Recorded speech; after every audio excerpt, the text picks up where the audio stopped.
სოფლის მხარდაჭერის პროგრამა ლაგოდეხის მუნიციპალიტეტში სამუშაოები უკვე მიმდინარეობს. მერის ჯონდომ დივნიშვილის ინფორმაციით, წელს პროგრამის ფარგლებში 930,000 ლარია გამოყოფილი, ამას ადგილობრივი ბიუჯეტიდან 592,000 ლარი დაემატა. წელს 32 პროექტია დაგეგმილი, პრიორიტეტები სოფლის მოსახლეობამ შეარჩია. სოფლის პროგრამის ფარგლებში მიმდინარე სამუშაოები ჩვენს მუნიციპალიტეტში ამ ეტაპზე აქტიურად მიმდინარეობს. მოგეხსენებათ, რომ საქართველოს მთავრობის მიერ ლაგოდეხის მუნიციპალიტეტს 930,000 ლარი გამოეყოფა სოფლის მხარდაჭერის პროგრამის ფარგლებში. 67 სოფელზეა ეს თანხები გადანაწილებული მოსახლეობის რაოდენობის მიხედვით.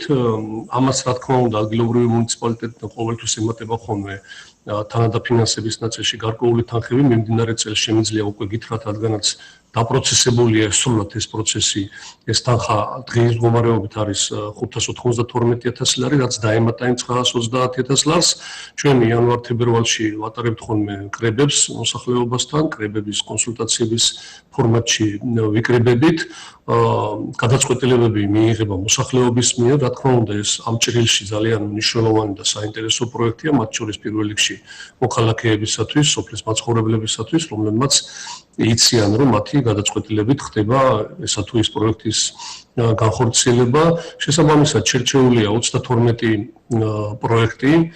სხვადასხვა პრიორიტეტები აქ არის, როგორც სანიაღმე არხების მოწყობა, სასაფლაოს ტერიტორიის კეთილმოწყობა, პარკების მოწყობა, გარეგანათების მოწყობა და ასე შემდეგ. ანუ მცირე სამუშაოები ინფრასტრუქტურული, რასაც ეს თანხები შესაძლოა რომ ეყოს და გაწვდეს. 52 პროექტიდან უკვე რიგ ნაწილზე მიმდინარეობს უკვე აქტიურად სამუშაოები, დანარჩენზე არის გამოცხადებული ტენდერები. შესაბამისად, ტენდერების დასრულების შემდგომ უკვე დაიწყება იმ ობიექტებზეც მუშაობა და წლის ბოლომდე, რა თქმა უნდა, როგორც გაგვაჩნია ვალდებულება, რომ წლის ბოლომდე გამოყოფილი თანხები უნდა იქნას ათვისებული და სამუშაოები დასრულებული, ჩვენ ამ შედეგს მივახცევთ.